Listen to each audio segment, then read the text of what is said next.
तेरी औकात है गाना गाने की? तू जानता भी है ये किसकी शादी है? मैंने उसे पूरे 20 लाख रुपए दिए थे, ऐन वक्त पर वो क्यों नहीं आ रहा? आज मेरी बेटी की शादी है, अगर गायक नहीं आया तो मेरी इज्जत मिट्टी में मिल जाएगी। अगर तूने गाना गा दिया और सबको चुप करा दिया तो मैं तुझे 10 करोड़ दूंगा। शहर की सबसे बड़ी शादी थी। नाम ऐसा कि सुनते ही लोग सीधा खड़े हो जाएं, राघव सिंघानिया। करोड़ों का कारोबार, अखबारों में फोटो, और आज उसकी बेटी की शादी। 5 सितारा रिसॉर्ट रोशनी से नहाया हुआ था। झूमर ऐसे चमक रहे थे जैसे आसमान नीचे उतर आया हो। हर टेबल पर गोल्डन प्लेट्स, विदेशी फूलों की खुशबू, लाइव कुकिंग काउंटर और बीच में विशाल स्टेज। पीछे एलईडी स्क्रीन पर दुल्हन दूल्हे की स्लो मोशन क्लिप्स चल रही थीं। लेकिन उस सारी चमक के बीच एक चीज गायब थी, आवाज।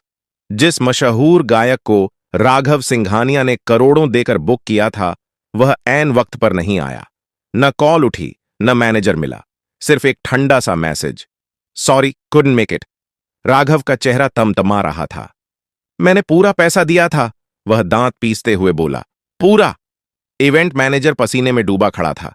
सर, हम कोशिश कर रहे हैं। कोशिश से मेरी इज्जत वापस आ जाएगी? राघव गरजा।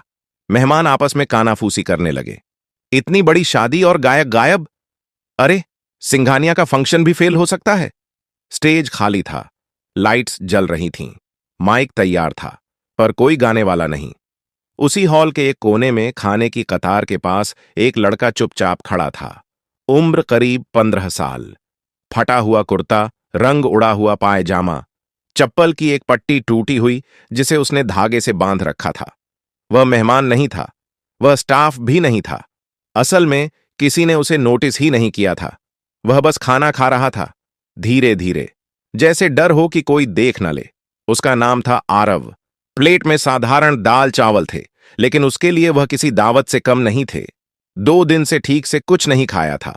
आरव के कानों में शोर नहीं जा रहा था। वह शोर नहीं, खालीपन सुन रहा था। स्टेज का खालीपन, माइक की चुप्पी। उसने आसपास लोगों की बातें सुनी। गायक नहीं आया, इतना पैसा डूब गया। अब बेटी की शादी याद रखी जाएगी, शर्म के लिए। आरव ने खाना खाते खाते सिर उठाया। उसकी नजर स्टेज पर टिक गई। उसने ऐसा स्टेज पहले भी देखा था, टीवी पर, मोबाइल दुकानों के बाहर लगे स्क्रीन पर, कभी कभी मंदिर के भजन कार्यक्रम में। उसके गले में हल्की सी हरकत हुई, जैसे कोई सुर अंदर से धक्का दे रहा हो। उसकी मां कहा करती थी, तू जब गाता है ना, तो लगता है भूख भी चुप हो जाती है। आरव ने प्लेट नीचे रख दी, हाथ कपड़े से पोंछे। दिल जोर जोर से धड़कने लगा। वह जानता था, वह फटा कपड़ा पहने है, वह इस जगह का नहीं है, वह करोड़पति के सामने खड़ा होने लायक नहीं है। लेकिन वह यह भी जानता था, वह गा सकता है। अचानक उसने खुद को चलते हुए पाया। एक कदम, फिर दूसरा। लोगों के बीच से गुजरता हुआ वह सीधे राघव सिंघानिया के सामने आकर रुक गया। राघव किसी पर चिल्ला रहा था। तभी एक धीमी लेकिन साफ आवाज बीच में आई, साहब, अगर आप चाहें तो मैं गा दूं। चारों तरफ सन्नाटा छा गया। राघव ने गुस्से में मुड़कर देखा। सामने एक दुबला पतला लड़का खड़ा था, फटे कपड़े, झुकी आंखें, लेकिन आवाज में अजीब सा भरोसा। राघव हंसा, कड़वा, तेज हंसी। तू? यह शादी है, कोई सड़क का तमाशा नहीं। आरव ने सिर उठाया। पहली बार उसकी आंखें सीधे मिलीं, और फिर वह बोला, अगर मैं गा दिया और आपको पसंद आया? उसने एक सांस ली। तो आप कहेंगे क्या? राघव की आंखों में चिंगारी सी चमकी। वह बोला, अगर तू सच में गा दिया और मेरा मान बचा लिया। राघव ने उंगली उठाई, तो मैं तुझे 10 करोड़ दूंगा। हॉल में जैसे सांस रुक गई। आरव ने पहली बार मुस्कुराया। पूरा हॉल जैसे पत्थर का हो गया था। कोई बोला नहीं, कोई हंसा नहीं, सिर्फ एक वाक्य हवा में अटका था, मैं तुझे 10 करोड़ दूंगा। कुछ लोगों को लगा उन्होंने गलत सुन लिया। कुछ ने सोचा, यह बस एक अमीर आदमी का गुस्सा है। और कुछ को यकीन हो गया कि यह रात अब किसी न किसी वजह से याद रखी जाएगी। आरव कुछ सेकंड चुप खड़ा रहा। उसके कानों में शोर नहीं था, सिर्फ दिल की धड़कन थी। धक धक धक। 10 करोड़। इतना पैसा उसने कभी गिना नहीं था। उसने तो 100 का नोट भी उधार में देखा था। लेकिन वह पैसे के बारे में नहीं सोच रहा था। वह सोच रहा था, मौका। राघव सिंघानिया ने उसे ऊपर से नीचे तक देखा। क्या नाम है तेरा? आरव, लड़के ने धीरे से कहा। कहां से आया है? यहीं पास की झुग्गी से साहब। किसी को खांसी आ गई। किसी ने मुंह दूसरी तरफ कर लिया। एक रिश्तेदार फुसफुसाया, भाई ये क्या मजाक चल रहा है? इवेंट मैनेजर आगे बढ़ा, सर रहने दीजिए, ये बच्चा है, भीड़ और नाराज हो जाएगी। राघव ने हाथ उठाकर उसे चुप करा दिया। उसकी नजर अब आरव से नहीं हट रही थी। सुन, राघव ने कहा, अगर तू फेल हुआ ना तो लोग कहेंगे सिंघानिया ने अपनी बेटी की शादी सर्कस बना दी। आरव ने सिर हिलाया। समझता हूं साहब, डरेगा नहीं? आरव ने हल्की सी सांस ली। डर तो लगता है, लेकिन गाने से कम। पहली बार राघव की भौहें थोड़ी ढीली पड़ीं। एक बुजुर्ग मेहमान बोला, अरे छोड़िए, बच्चे का दिल टूट जाएगा। पीछे से किसी ने ताना मारा, झुग्गी का लड़का और 10 करोड़। वाह! आरव की उंगलियां मुट्ठी में भींच गईं। उसे ये बातें नई नहीं लगीं। स्कूल छोड़ा था तो यही सुना था, रेलवे स्टेशन पर गाता था तो यही। लेकिन आज पीछे हटने का मतलब सिर्फ उसका नहीं था। आज एक शादी दांव पर थी। क्या गाएगा? डीजे ने ऊपर से पूछा। आरव ने स्टेज की तरफ देखा। माइक चमक रहा था। लाइट्स उसकी आंखों में चुभ रही थीं। वही गाना, उसने कहा, जो आज गायक को गाना था। हॉल में हलचल हुई। अरे, वह तो बहुत मुश्किल गाना है, उसमें सुर पकड़ना आसान नहीं। राघव ने ठंडी आवाज में कहा, अगर तू वही गाएगा तभी बात बनेगी। आरव ने बिना रुके कहा, ठीक है। राघव कुछ पल चुप रहा, फिर बोला, अगर तूने गा दिया। और लोग 1 मिनट भी चुप होकर सुनते रहे। वह रुका, फिर साफ कहा, तो 10 करोड़ सिर्फ बात नहीं होगी। आरव ने पहली बार सिर झुकाकर हाथ जोड़ दिए। पैसे नहीं चाहिए साहब। पूरा हॉल चौंक गया। तो क्या चाहिए? आरव ने माइक की तरफ देखते हुए कहा, बस एक मौका। राघव ने गहरी सांस ली, फिर स्टेज की तरफ इशारा किया, जा, आज देख लेते हैं आवाज कपड़ों से बड़ी होती है या नहीं। आरव ने पहला कदम स्टेज पर रखा, और उसी पल किसी को नहीं पता था कि यह लड़का अब नीचे नहीं उतरेगा, वैसा का वैसा। स्टेज पर कदम रखते ही आरव को लगा जैसे जमीन हिल रही हो। असल में जमीन नहीं, उसके घुटने कांप रहे थे। लाइट्स सीधे आंखों पर पड़ रही थीं। नीचे बैठे लोग अब चेहरे नहीं, सिर्फ परछाइयां लग रहे थे। किसी के हाथ में मोबाइल था, कोई रिकॉर्ड कर रहा था, कोई बस यह देखने आया था कि अब यह गिरेगा। माइक उसके कद से थोड़ा ऊंचा था। एक टेक्नीशियन दौड़कर आया, स्टैंड नीचे किया। Sound check? उसने पूछा। आरव ने हल्के से सिर हिलाया। आवाज गले में फंसी हुई थी। उसने पानी मांगा। किसी ने आधा गिलास पकड़ा दिया।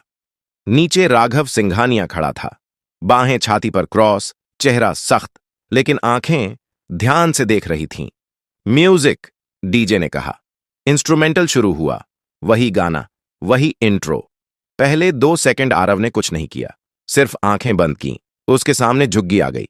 टूटी छत, मां का थका चेहरा, रेलवे प्लेटफॉर्म जहां वह शाम को गाता था और लोग सिक्के फेंकते थे, और वह दिन जब किसी ने कहा था, गाना छोड़, इससे पेट नहीं भरता।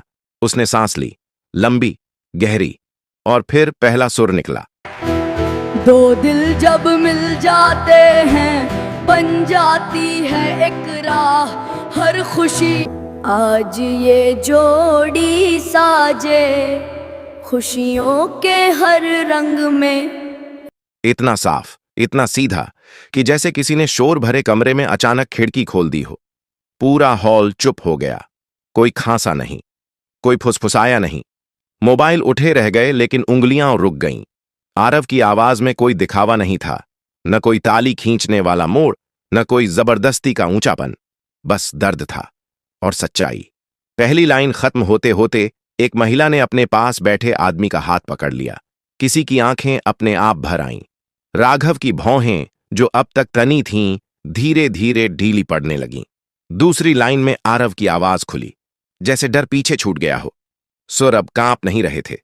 अब वह गा नहीं रहा था, जी रहा था। पीछे बैठे एक लोकल म्यूजिशियन ने बुदबुदाकर कहा, यह बच्चा सीखा हुआ नहीं है, यह भुगता हुआ है। कोरस आया, वही मुश्किल हिस्सा जहां असली गायक अक्सर तालियों के लिए जोर लगाता था। आरव ने वहां आवाज नहीं बढ़ाई, उसने उसे थाम लिया, और वही बात लोगों को चुभ गई। सीधे दिल में। एक आदमी जो अब तक खाने में बिजी था, थाली नीचे रख दी। एक नेता जो फोन पर था, कॉल काटकर देखने लगा। राघव को पहली बार महसूस हुआ, हॉल अब उसकी इज्जत के लिए नहीं चुप था। हॉल उस लड़के के लिए चुप था। गाना आगे बढ़ता गया। हर लाइन के साथ सन्नाटा और गहरा होता गया, और जब आखिरी लाइन आई, आरव ने आंखें खोल दी। उसकी नजर सीधे राघव सिंघानिया से मिली। आवाज थोड़ी भारी हुई, लेकिन सुर नहीं टूटा। आखिरी नोट हवा में रुका, जैसे किसी ने उसे जाने नहीं दिया हो। 1 सेकंड, 2 सेकंड, फिर कहीं पीछे से एक धीमी ताली, फिर दूसरी, फिर पूरा हॉल। आरव माइक से पीछे हटा।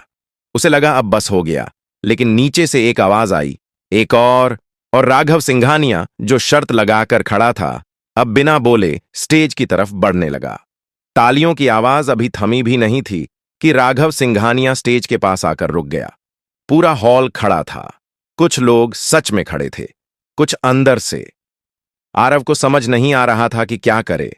वह माइक के पास खड़ा था, जैसे किसी ने उसे वहीं जमा दिया हो।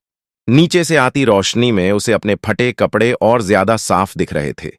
उसे अचानक याद आया, वह यहां सिर्फ गाने आया था, इतनी नजरों के लिए नहीं। राघव ने हाथ उठाया। तालियां धीरे धीरे रुक गईं। नाम क्या बताया था? उसने माइक की तरफ झुककर पूछा। आरव, लड़के ने धीमे से कहा।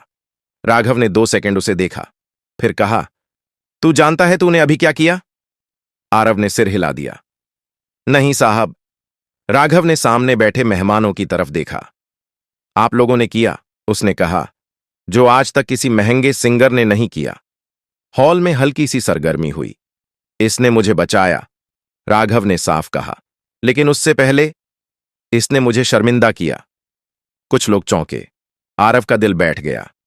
शर्मिंदा इसलिए, राघव ने आगे कहा, क्योंकि मैं समझता था कि पैसा आवाज खरीद सकता है। वह आरव की तरफ मुड़ा। पर यह लड़का, ये खाली पेट आया, फटे कपड़ों में आया और मेरी बेटी की शादी में जान डाल गया। आरव की आंखें भर आईं। वह नीचे देखने लगा। मैंने कहा था, राघव ने कहा, अगर तू गा दिया तो 10 करोड़ दूंगा। हॉल में फिर से सन्नाटा छा गया। लेकिन अब वह रुका। अब मुझे लग रहा है कि यह शर्त गलत थी। आरव ने घबराकर ऊपर देखा। उसके होंठ सूख गए।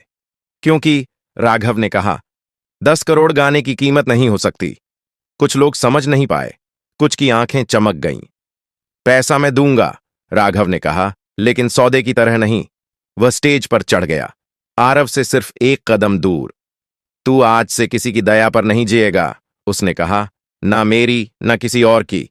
राघव ने माइक लेकर हॉल से कहा, आज यह लड़का हमारा एंटरटेनर नहीं है, यह हमारी कहानी है। तालियां फिर गूंजीं, इस बार और जोर से। आरव को लगा जैसे उसके सीने पर रखा कोई भारी पत्थर हट गया हो, लेकिन डर अभी भी था, क्योंकि जिंदगी इतनी आसानी से नहीं बदलती। एक और गाना 3 गाएगा? राघव ने पूछा। आरव ने सिर हिलाया। इस बार कांप नहीं रहा था, लेकिन अपनी पसंद का, राघव ने कहा। आरव की आंखें चमक गईं। उसने माइक संभाला। ये गाना, उसने कहा, मैं मां के लिए गाता हूं। इंस्ट्रूमेंटल शुरू हुआ। साधारण धुन, कोई भारी अरेंजमेंट नहीं। जैसे ही आरव ने गाना शुरू किया, हॉल में बैठे कई लोगों ने अपनी मां को याद किया। और राघव सिंघानिया, जो जिंदगी में बहुत कुछ जीत चुका था, आज पहली बार चुपचाप हार मान रहा था। गाना खत्म होने से पहले ही हॉल का माहौल बदल चुका था। यह अब शादी का हॉल नहीं लग रहा था, यह किसी की जिंदगी का मोड़ बन चुका था।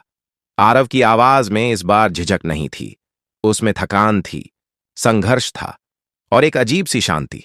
जब आखिरी लाइन खत्म हुई तो तालियां तुरंत नहीं आईं। पहले सन्नाटा था, गहरा, सम्मान वाला। फिर एक महिला खड़ी हुई, उसने बिना कुछ कहे ताली बजाई। उसके बाद एक आदमी उठा, फिर एक टेबल, फिर पूरा हॉल, स्टैंडिंग ओवेशन। आरव ने माइक नीचे रखा। उसके हाथ अब भी कांप रहे थे, लेकिन डर से नहीं, भावनाओं से। वह स्टेज से उतरने ही वाला था कि राघव ने उसका हाथ पकड़ लिया। रुक, उसने कहा, अभी नहीं। राघव ने इशारा किया। एक आदमी स्टेज पर आया, सूट बूट में, सफेद बाल, आंखों में अनुभव। ये हैं शेखर मल्होत्रा, राघव ने कहा। 20 साल से म्यूजिक इंडस्ट्री में हैं। शेखर ने आरव को देखा, काफी देर तक। जैसे किसी चीज को परख रहा हो। कहाँ सीखा? उसने पूछा। आरव ने सच कहा। कहीं नहीं सर, जहां मौका मिला वहीं गा लिया। शेखर मुस्कुराया। यही सबसे मुश्किल स्कूल होता है। फिर उसने राघव की तरफ देखा। यह लड़का कच्चा है, उसने साफ कहा, लेकिन इसमें वो है जो अकादमी नहीं सिखा सकती। राघव ने सिर हिलाया। तो आप संभालेंगे? शेखर ने बिना रुके कहा, अगर यह बच्चा चाहे। पूरा हॉल यह बातचीत सुन रहा था। आरव को लग रहा था जैसे बातें किसी और के बारे में हो रही हों। मैं उसने बोलने की कोशिश की। राघव झुककर उसके पास आया। डर मत, धीरे से बोला। आज कोई तुझसे कुछ छीन नहीं रहा, सिर्फ दे रहा है। आरव की आंखें भर आईं। तभी पीछे से एक आवाज आई। ये लड़का हमारे स्कूल में पढ़ सकता है। एक महिला आगे आई। हम एनजीओ से हैं, उसने कहा। इसकी पढ़ाई हमारी जिम्मेदारी। फिर एक और आदमी बोला, मेरे पास छोटा सा स्टूडियो है, रिकॉर्डिंग फ्री रहेगी। आरव को समझ नहीं आ रहा था किसे देखे किसे सुने। उसकी दुनिया, जो अब तक 3 गलियों में सिमटी थी, अचानक फैल रही थी। राघव ने माइक उठाया। आज एक बात साफ हो गई, उसने कहा। टैलेंट को मंच नहीं मिलता तो मंच बेमतलब हो जाता है। फिर उसने आरव के कंधे पर हाथ रखा। और 10 करोड़? हल्की मुस्कान के साथ बोला। हॉल फिर चुप हो गया। वो तेरे खाते में नहीं जाएंगे, राघव ने कहा। वो तेरे नाम से एक ट्रस्ट में जाएंगे, तेरी पढ़ाई, तेरा म्यूजिक और तेरे जैसे और बच्चों के लिए। आरव फूट फूट कर रो पड़ा। पहली बार उसके आंसुओं में डर नहीं था, सिर्फ शुरुआत थी। शादी खत्म हो चुकी थी, मेहमान जा चुके थे, लाइट्स धीरे धीरे बंद हो रही थीं, लेकिन आरव के लिए रात अभी खत्म नहीं हुई थी। वह स्टेज के पीछे एक कुर्सी पर बैठा था। पैर जमीन तक ठीक से नहीं पहुंच रहे थे। हाथों में वही पुराना रुमाल जिससे वह अक्सर पसीना पोंछता था या मां के लिए सब्जी बांधता था। अब उसी रुमाल से वह बार बार आंखें पोंछ रहा था। राघव सिंघानिया उसके सामने बैठे थे। अब उनके चेहरे पर गुस्सा नहीं था, अहंकार नहीं था, सिर्फ थकान और सुकून था। कभी सोचा था? राघव ने धीरे से पूछा कि एक दिन तू इस स्टेज पर बैठेगा? आरव ने सिर हिलाया। नहीं साहब, मैं तो बस भीड़ में गुम हो जाना चाहता था। राघव हल्का सा मुस्कुराए। आज भीड़ तुझे ढूंढ रही है। तभी इवेंट मैनेजर अंदर आया, हाथ में फोन था। सर, उसने कहा, वीडियो वायरल हो गया है। राघव ने फोन देखा। आरव का गाना, हजारों शेयर, लाखों व्यूज, कमेंट्स चल रहे थे। यह लड़का कहां से आया? असली आवाज यही है। फटे कपड़े लेकिन सोने का गला। आरव डर गया। अब लोग मुझे पहचान लेंगे? राघव ने सिर हिलाया। पहचानेंगे, लेकिन डरने की जरूरत नहीं। क्यों? क्योंकि अब तू अकेला नहीं है। सुबह होने लगी थी। आसमान हल्का नीला हो रहा था। राघव ने अपने सेक्रेटरी को बुलाया। इस बच्चे और इसकी मां को आज ही मेरे गेस्ट हाउस में शिफ्ट कराओ। आरव चौंक गया। नहीं साहब, मां को अच्छा नहीं लगेगा। राघव ने नरमी से कहा। इज्जत से रहना किसी एहसान से कम नहीं होता। कुछ देर बाद आरव को उसकी मां के पास ले जाया गया। वह घबरा गई थी। तूने कुछ गड़बड़ तो नहीं कर दी? आरव ने सिर हिलाया। नहीं अम्मा, मैंने गाया। उसकी मां ने बेटे को देखा, फिर रो पड़ी। तेरे बाप ने कहा था, उसने कांपती आवाज में कहा, कि एक दिन तेरा गाना हमारा सिर ऊंचा करेगा। उसी सुबह आरव को नए कपड़े दिए गए, लेकिन उसने पुराने कपड़े फेंके नहीं। ये मुझे याद दिलाते हैं, उसने कहा, कि मैं कहां से आया हूं। राघव ने पहली बार किसी करोड़पति की तरह नहीं, एक इंसान की तरह सिर झुकाया। कहीं दूर वही गायक जो पैसा लेकर नहीं आया था, अब सफाई दे रहा था। और यहां एक 15 साल का लड़का अपनी नई जिंदगी में पहला कदम रख रहा था। 3 हफ्ते बीत चुके थे। आरव की जिंदगी बाहर से बदल चुकी थी, लेकिन अंदर अंदर वही डर अब भी कहीं बैठा था। वह अब गेस्ट हाउस में रहता था। सुबह स्कूल जाता, शाम को म्यूजिक एकेडमी। कमरा साफ था, बिस्तर मुलायम, लेकिन कई रातें वह सो नहीं पाता था। उसे लगता था यह सब सपना है, और सपने अक्सर टूट जाते हैं। एकेडमी में बच्चे उसे घूरते थे, कुछ जलन से, कुछ जिज्ञासा से। यही है वो वायरल लड़का। इसे तो फ्री में सब मिल रहा है, किस्मत देखो यार। आरव चुप रहता। वह जानता था यह मौका दोबारा नहीं मिलेगा, लेकिन असली झटका एक शाम को लगा। शेखर सर ने क्लास रोक दी। आरव, उन्होंने कहा, कल तुम्हारा ऑडिशन है। ऑडिशन? आरव घबरा गया। एक बड़ा म्यूजिक प्रोजेक्ट है। शेखर बोले, लाइव नहीं, रिकॉर्डिंग, कोई ताली नहीं, कोई भीड़ नहीं। आरव का गला सूख गया। वहां सिर्फ आवाज चलेगी, शेखर ने साफ कहा, और वहां लोग कहानी नहीं सुनते, परफेक्शन सुनते हैं। रात को आरव ने खाना नहीं खाया।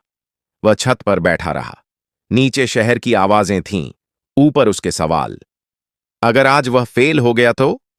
अगर लोग कहें एक दिन का चमत्कार था। उसकी मां चुपचाप उसके पास आकर बैठ गई। डर लग रहा है?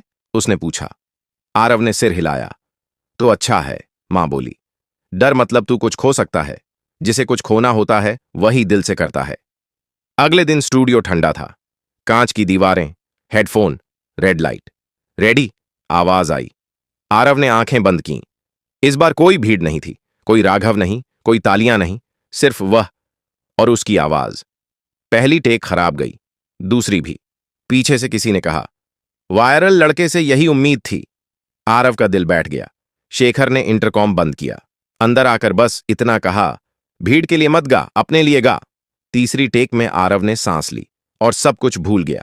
जब रिकॉर्डिंग खत्म हुई, कोई ताली नहीं बजी, बस एक आवाज आई, ठीक है, फाइनल टेक यही है। आरव बाहर निकला। उसके पैर भारी थे। उसी शाम राघव का फोन आया। पास हो गया? उन्होंने पूछा। आरव ने धीरे से कहा, हां। फोन के दूसरी तरफ बस एक वाक्य था, अब कहानी शुरू हुई है बेटा। आरव ने आसमान की तरफ देखा और पहली बार उसे डर नहीं लगा। 1 साल बाद वही शहर, वही लोग, लेकिन वही आरव नहीं। रेडियो पर एक नई आवाज बज रही थी।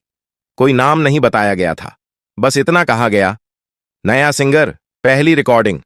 चाय की दुकानों पर लोग रुक गए। ऑटो में बैठे ड्राइवर ने वॉल्यूम बढ़ा दिया। किसी ने कहा, आवाज सुनी है, कुछ अलग है। उस आवाज में चमक नहीं थी, सच था। शेखर ने फोन पर सिर्फ इतना कहा, अब लोग तुझे ढूंढेंगे, और सच में ढूंढा गया। इंटरव्यू आए, स्टेज शो आए, नाम आया, आरव। हर जगह वही सवाल, आपको पहला मौका कैसे मिला? आरव हर बार वही जवाब देता, एक शादी में, जहां मैं सिर्फ खाना खाने गया था। लोग हंसते, उन्हें लगता कहानी बनाई है। लेकिन राघव सिंघानिया जानते थे, उनकी बेटी जानती थी, और वह खाली स्टेज भी जानता था। एक दिन आरव फिर उसी हॉल में खड़ा था। इस बार फटे कपड़ों में नहीं, साधारण कुर्ते में, आंखों में आत्मविश्वास। वह गाने आया था, बिना फीस, बिना शर्त। स्टेज पर चढ़ते वक्त उसने नीचे देखा। किचन के पास कुछ बच्चे चुपचाप खड़े थे, काम करने वाले, जैसे वह कभी था। आरव ने माइक पकड़ा और बोला, अगर आज यहां कोई बच्चा है जिसे लगता है उसकी आवाज कोई नहीं सुनेगा, तो ये गाना उसके लिए है। उसने गाया, और इस बार हॉल सिर्फ सुन नहीं रहा था, समझ रहा था। गाना खत्म हुआ, तालियां आईं, लेकिन आरव ने हाथ उठाकर रोक दिया। वह स्टेज से नीचे उतरा, सीधे उन बच्चों के पास गया। कौन गाना चाहता है? उसने पूछा। एक छोटा सा हाथ उठा। आरव मुस्कुराया, माइक आगे बढ़ाया, क्योंकि कुछ कहानियां यहीं खत्म नहीं होती, वे यहीं से दूसरों के लिए शुरू होती हैं।